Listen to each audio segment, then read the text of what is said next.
tafsir ayat yang khusus. Pasal hari ini ada pihak kesihatan nak beri penerangan. Jadi kita dengar ayat yang berkait dengan ni supaya kita faham. Ayat surah Al-Baqarah ayat 172 hingga 173.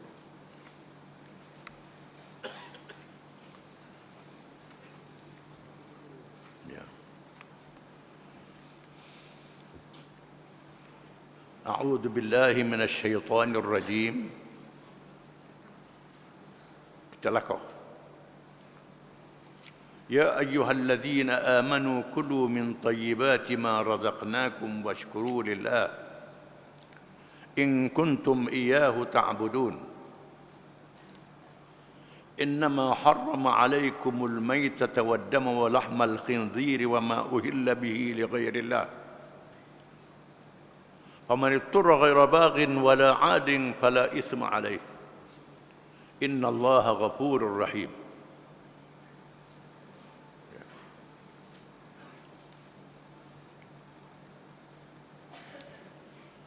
Maksudnya,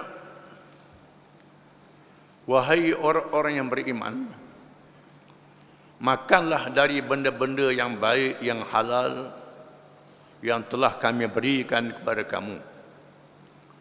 Dan bersyukurlah kepada Allah jika betul kamu hanya beribadat kepadanya. Sesungguhnya Allah hanya mengharamkan kepada kamu memakan bangkai dan darah dan daging babi dan binatang-binatang yang disembelih tidak kerana Allah.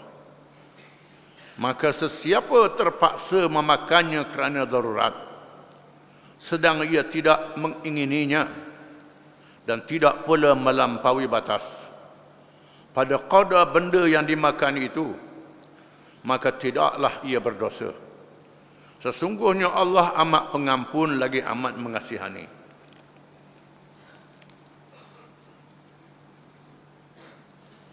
Bahagian yang pertama daripada ayat ini menyuruh orang-orang yang beriman supaya memakan barang-barang yang baik. Yang baik ini dua. Yang pertama baik dari segi roh yang halal. Baik dari segi zahirnya yang bermutu, yang ada nilai. Semua yang halal adalah baik. Semua yang halal ada nilai dari segi membina jasad manusia dan roh mereka. Itu kelebihan yang halal. Itu rezeki Allah Ta'ala yang dikurniakan pada kita. Allah Ta'ala tidak meletakkan kita saja di atas muka bumi. Dijadikan kita mesti makan, kita mesti minum. Dijadikan berbagai-bagai bahan di atas muka bumi ini. Manusia ditugaskan untuk memakmurkan bumi, mentarbih bahan-bahan itu. Ada bahan-bahan yang dijadikan untuk makanan, untuk minuman. Ada yang dijadikan untuk pakaian, bukan untuk kekoh makan, untuk pakaian je. Ada yang dijadikan untuk obat. Ada dijadikan untuk baju. Dijadikan untuk berbagai-bagai hikmat. Semua yang Allah Ta'ala jadikan itu tak ada hikmat. Rahmat daripada Allah. Sama ada yang mendatangkan manfaat pada kita, yang mendatangkan mudarat pada tubuh kita, ada manfaat untuk yang lain. Yang kita kena faham. Tugas manusia ialah mengikut sempadan Allah Subhanahu wa Ta'ala. Ala wa inna likulli malikin hima. Ala wa inna himallahi maharimuh. Ingat, tiap-tiap raja yang memerintah ada sempadan. Sempadan Allah Ta'ala ialah yang diharamkan. Yang diharamkan. Di antaranya ialah perkara yang tak tahu halal ke haram. Disebut syubhat. Perkara yang syubhat, jangan kita masuk. Nabi kata, "Faman waqa'a fi syubhat waqa'a fil haram." Barang siapa yang masuk dalam perkara yang syubhat, masuk dalam perkara haram. Perkara yang mengelirukan, macam haram juga. Mereka yang warak tak pergi pada perkara yang syubhat. Perkara yang halal yang nyata, yang haram yang nyata dilihat. Yang syubhat pun dia jaga juga. Washkuru lillah, bersyukur pada Allah. In kuntum iyyahu ta'budun. Kalau kamu benar-benar mengabdikan diri pada Allah. Sesungguhnya Allah Ta'ala mendetailkan. Innama harrama alaikumul maytata waddama wa lahmal khinziri wa ma uhilla bihi li ghairillah. Sesungguhnya diharamkan kepada kamu bangkai, daging babi, dan apa yang disembelih tidak menyebut nama Allah. Bangkai diharamkan kerana bangkai ini darahnya tak tubik, penyakitnya tak tubik. Kalau makan mendatangkan penyakit pada jasad, mendatangkan mudarat. Ini hikmah Islam mengharamkan bangkai, mendatangkan mudarat. Tidak boleh. Allah mengharamkan. Allah Ta'ala yang menjadikan manusia, Allah Ta'ala tahu mana yang baik dan mana yang buruk. Allah Ta'ala kata bangkai tidak boleh disuruh sembelih, kecuali binatang buruan. Binatang buruan dengan tembok, dengan panah. Panah itu tak ada khilaf kalangan ulama. Tembok ada khilaf. Ulama-ulama yang mengkaji secara moden mengatakan tembok zaman dulu tidak boleh. Zaman dulu mereka menggunakan peluru tanah. Peluru tanah yang dibakar. Peluru yang tidak ada mempunyai ketajaman. Maka yang disebut dalam kitab-kitab fiqh zaman dulu itu memang tak boleh hak tembok ni. Tetapi senjata yang ada pada hari ini adalah tajam. Walaupun senapan patah dianggap sebagai tajam, menemusi macam tajam. Bila tembok tu menatang tu tak sedar, berlari lagi, menandakan ketajaman. Bahkan kalau kena tu sampai tembus tulang dia, orang menembak tahulah, tembus tulang dia, dia lari lagi. Ini ada ketajaman. Dan sebab itu mengikut pendapat ulama-ulama yang mengkaji, tembok zaman sekarang ni pun boleh makan, tak jadi masalah. Binatang buruan ini tak ada. Tak ada. Imam Nawawi terang-terang menyebut dalam fatwa dia, dibolehkan. Mereka yang kata tak boleh tu ingat kena dia baca kitab hak zaman peluru tanah hari tu. Jadi ini kena faham. Itu disebut terang-terang dalam hadis. Walahmal khinzir, dan daging babi diharamkan. Diharamkan daging babi. Kerana apa? Kerana mendatangkan kemudaratan, mendatangkan penyakit. Disebut terang-terang daging babi ini mendatangkan penyakit, mendatangkan mudarat. Ikhtiar macam mana pun tetap jadi penyakit babi ini. Buat macam mana, masuk macam mana pun tetap jadi penyakit. Allah Ta'ala jadikan dalam daging babi itu ada racun dia, ada kuman dia, ada benda bahan yang manusia tak boleh makan. Dijadikan untuk lain, bukan untuk makan, jadikan untuk lain. Kena faham. Ada hikmat, tapi bukan untuk makan, untuk lain. Maka Allah Ta'ala haramkan daging babi. Wa ma uhilla bihi li ghairillah, dan apa yang disembelih tidak menyebut nama Allah. Disembelih dengan tujuan memuja, tujuan bersemoh. Zaman dulu orang semoh zaman dulu. Semoh ni ialah bila orang ke laut tak boleh ikan. Zaman ni tak ada dah. Setengah negeri-negeri ada lagi. Bila ke laut tak boleh ikan, mengikut kepercayaan dia, dalam laut ni ada jin untuk jaga ikan. Lalu dia pun sembelih kurban, sembelih lembu, sembelih kambing. Sembelih tu kurban dah, lembu dah, makan babi, sembelih lembu. Melih. Tapi tujuannya ialah untuk syirik, bukan untuk benar. Kadang-kadang tu kan melih tu tok lebar pula. Tok lebar tak reti bahasa. Tapi ada tak lebar tak reti bahasa, kita tolong melih. Tolong melih bagi orang semoh. Tolong mayah hajak pula. Hak tak reti lagi bodoh. Tolong mayah hajak. Kemudian diambil lidah dia, ambil hati dia, ambil apa, buat perahu kecil, letak nasi kunyit sikit, apa sikit, Baca-baca beri hadiah ke jin di laut. Ini tak boleh. Haram. Walaupun yang sembelih tu tok guru, tok haru, bukan tok guru, tok haru. Tak boleh. Haram. Makanan daripada binatang yang disemuh, kalau ada orang pergi makan-makan dah nak tak tahu tu, kena bertaubat. Bertaubat. Ini haram. Haram ni walaupun sembelih, haram dari segi rohani. Boleh merosakkan roh kita. Menyosokkan keberkatan hidup kita. Benda yang Allah Ta'ala tidak redha. Tak boleh. Faman yataghaira baghin wala 'adin fala isma alaih. Sesiapa yang berada dalam keadaan darurat. Dalam keadaan darurat tidak menjadi dosa kepadanya. Fala isma alaih. Innallaha ghafurur rahim. Allah Ta'ala Maha Pengampun lagi Maha Penyayang. Mudarat ni ialah kerana darurat, kerana lapar. Lapar tak ada makanan yang lain. Malaikat makanan yang diharamkan. Kalau ada yang diharamkan khilaf, ambil yang khilaf. Yang khilaf. Contohnya buaya haram. Babi haram. Buaya haram, babi pun haram. Tapi buaya ni mazhab Maliki kata makruh. Quran kata haram. Maliki dia kata makruh, haram juga. Letak rendah sikit. Kalau daging buaya dengan daging babi, faham buaya. Dalam keadaan darurat. Babi dengan bewok, ambil bewok. Begitu. Jangan ambil babi, jangan. Kena ambil yang kurang dia punya. Itu. Ini kena dia panggil fi muwazanah. Dari segi pertimbangan. Pertimbangan dia, mana yang kurang mudarat. Ambil sekadar yang patut. Dalam keadaan lapar. Keadaan lapar. Dah boleh makan je. Boleh makan.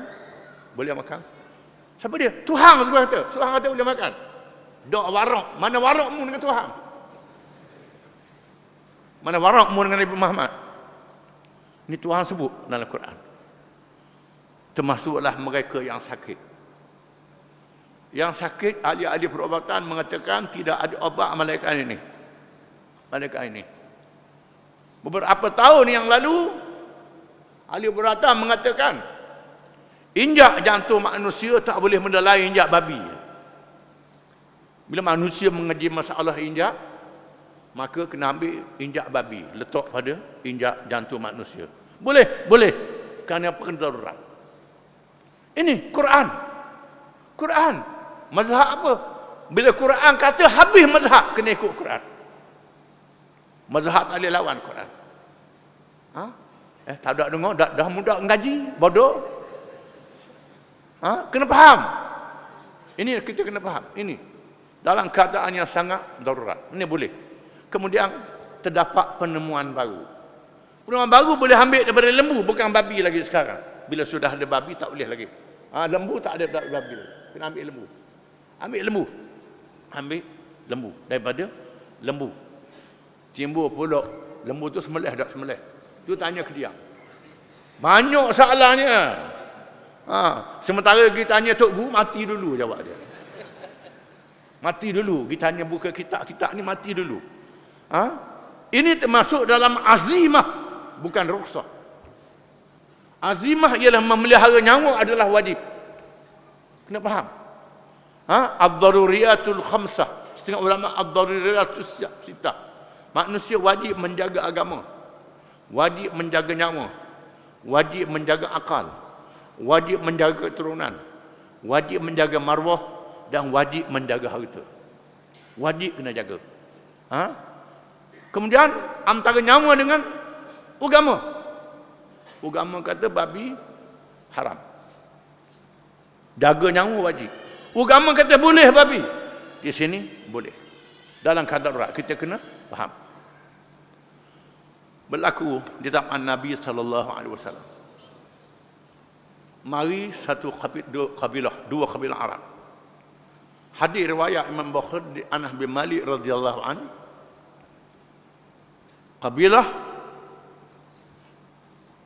Kabilah Urainah dan Ukal, dua kabilah. Ini orang Badui. Badui yang terkenal dengan jauh pada orang. Dia mari ke Madinah kerana dia nak masuk Islam. Nak masuk Islam. Tiba-tiba muka-muka mereka pucat. Perut mereka bunci. Masuk Madinah, muka jadi pucat, perut jadi bunci. Tak tahu nak abang macam mana. Lalu Nabi kata, "Lau kharajtum ila iblis sadaqah, fasharibtum min abwaliha wa albaniha." Kalau mu pergi ke tempat orang pera unta wakaf. Unta wakaf, unta sedekah. Unta sedekah ni unta wakaf lah. Mu pergi ke sana, mu minum air kecing dengan susu unta. Ambil susu unta, campur dengan air kecing. Nabi kata, mu minum. Mu pergi sana. Nabi suruh. Ni masjid ni. Suatu lah Nabi duduk di masjid tengah mengajar. Oh, tak boleh cakap dunia dalam masjid pula. Ini Nabi sebut. Kalau kamu pergi ke sana, minum air kencing dia dan minum susu-susu dia, pergi. Dekat orang pera unta wakaf. Dia pun pergi minum. Minum air kencing. Air kencing unta dengan susu dia. Baik penyakit dia. Baik. Tapi orang berbui ni jahil baba. Bila segar baik penyakit ni cerita lain pula ni. Dia bunuh mana-mana. Ropok pula unta tu. Jahat pula ni. Ni. Nyeropok unta tu cerita lain. Itu maka Nabi suruh kejar dan dihukum. Hukuman tu sangat keras. Itu cerita lain. Apa yang penting ialah Nabi suruh berubat dengan air kecing unta dan susu unta, campur dua-dua. Hari ini orang putih buat kajian. Dia ambil air kecing kuda, ambil air kecing binatang, macam-macam. Dia campur dengan bahan-bahan. Macam-macam bahan dijadikan obat. Di sini ahli-ahli perubatan Islam mendahului ahli perubatan orang kafir. Ahli perubatan Ibn Sina, macam-macam nama ahli perubatan Islam zaman dulu yang membuat kajian-kajian ini dah lama dah. Tapi hari ini orang kafir ambil. Orang kafir ambil ilmu ni dan mereka kaji dengan cara yang lebih mendalam. Mendalam lagi mereka kaji. Dan ini menunjukkan bahawa perkara ni ada dalam Islam. Jadi masalah di kalangan orang kita ni masih ada yang ikut hukum akal, bukan ikut hukum syarak. Hukum akal. Hukum syarak lain. Dia kata syarak dah. Mana Quran hadis mana? Dok pakai akal dia lah tu. Bukan hukum syarak. Kena tengok hukum syaraknya. Hukum syarak mengizinkan benda-benda yang macam ni yang kita kena faham. Terutamanya bila berlaku penyakit yang berjangkit. Penyakit yang berjangkit. Seperti taun. Hari ini banyak lagi lain pada taun. Malaria. Macam-macam. Demam denggi. Ini penyakit yang berjangkit. Berlaku penyakit yang berjangkit macam ni, kita kena dengar orang yang ahli dalam bidang dia. Jangan buat pandai sendiri. Kalau buat pandai sendiri jadi tak betul. Pernah zaman Nabi dulu, bila baca Quran mengatakan minyak madu ni adalah obat. Dawa, Quran kata dawa. Syifa, madu adalah syifa. Lalu seorang sahabat sakit perut, dia pun minum madu. Minum madu. Temu, ya Rasulullah, saya sakit perut. Saya minum air madu, dah Quran kata sembuh. Kau paruk dia. Kau paruk penyakit saya. Rasulullah kata, sadaqallah wa kadhiba batnuk. Allah Ta'ala betul perutmu pelawak. Nabi kata perutmu pelawak. Kenapa? Kerana dia minum air madu tak cukup dia sukatan dia. Dus. Kerana ada sukatan dia. Ada campuran dia obat ni. Bukan pakai bahan-bahan begitu. Campuran ni kena orang yang ahli dalam bidang dia. Ahli dalam perubatan. Saya ingat orang-orang tua-tua zaman dulu, yang ada kitab-kitab tip zaman dulu, kitab perubatan, Cina masih ada lagi. Dia timbang benar. Berapa gram, nak capur-capur ni. Kita faham cekok-cekok dengan tangan dia. Faham cekok-cekok. Jadi lebih akan berkesan bawa penyakit pula. Ini kerja. Bila berlaku penyakit yang berjangkit, maka kena ada tindakan. Zaman Sayyidina Umar bin Khattab radhiyallahu anhu, zaman Sayyidina Umar. Sayyidina Umar berhasrat nak pergi ke Syam. Nak melawat Syam. Setelah Sayyidina Umar melawat Baitul Maqdis, Sayyidina Umar pergi melawat Baitul Maqdis. Melawat Baitul Maqdis. Dan tak ada apa-apa Baitul Maqdis. Kemudian nak pergi melawat Syam. Tiba-tiba tersebar penyakit taun. Sehingga ribu-ribu sahabat Nabi mati. Kerana lepas berperang dengan Rom. Kiralah berjuta manusia yang mati. Mayat tak terurus. Menyebabkan berlakunya wabak. Bila Sayyidina Umar nak pergi, dia beritahu berlakunya wabak. Sayyidina Umar bermesyuarat. Ada sahabat mengatakan, pergilah bila dia apa? Dia pergi. Ada sahabat kata, jangan pergi. Jangan pergi. Lalu Sayyidina Umar buat keputusan, tak pergi. Tak pergi. Bila Sayyidina Umar buat keputusan, tak pergi. Lalu seorang sahabat sebut Abu Ubaidah. Umar lari berqadar Allah Ta'ala. Sayyidina Umar kata, kalau layan pada Abu Ubaidah, mana sabar cakap begini. Abu Ubaidah tak patut cakap begini. Lahir berqadar Allah menuju pada qadar Allah, kata Sayyidina Umar. Lahir pada qadar Allah daripada tempat yang sakit tu, tak pergi qadar Allah Ta'ala juga. Pilih yang lebih baik. Lebih baik ialah tempat yang tidak penyakit. Mari Abdullah bin Auf. Dapat Auf masa tu dia buat air, dia mari. Allah kata, Nabi telah bersabda. Ada hadis Nabi. Nabi kata, idza sami'tum bihi fil ardi fala taqudu 'alaiha. Wa idza waqa'a bi ardin antum fiha fala takhruju minha. Fala takhruju firaran minha. Idza sami'tum bihi fil ardi fala taqdumu 'alaiha. Wa idza waqa'a bi ardin antum biha fala takhruju firaran minhu. Nabi kata Ma'af, kalau menduduk kamu nak pergi ke satu negeri, bila dengar negeri itu ada penyakit wabak, jangan pergi. Nabi kata jangan pergi. Bila menduduk dalam negeri yang ada penyakit wabak, jangan keluar. Jangan keluar. Kalau mau keluar menyebabkan penyakit pada orang lain. Penyakit pada orang lain. Sebab tu dilarang keluar bila berlakunya penyakit wabak, dia larang keluar, takut kena orang lain pula. Dia tahan. Jangan pergi tempat yang tu kalau kita sihat di sini.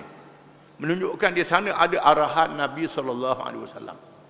Nabi mengarah umat Islam dalam perkara yang berkait dengan kesihatan. Ini menunjukkan kita kena faham dan kena tahu benda-benda macam ni.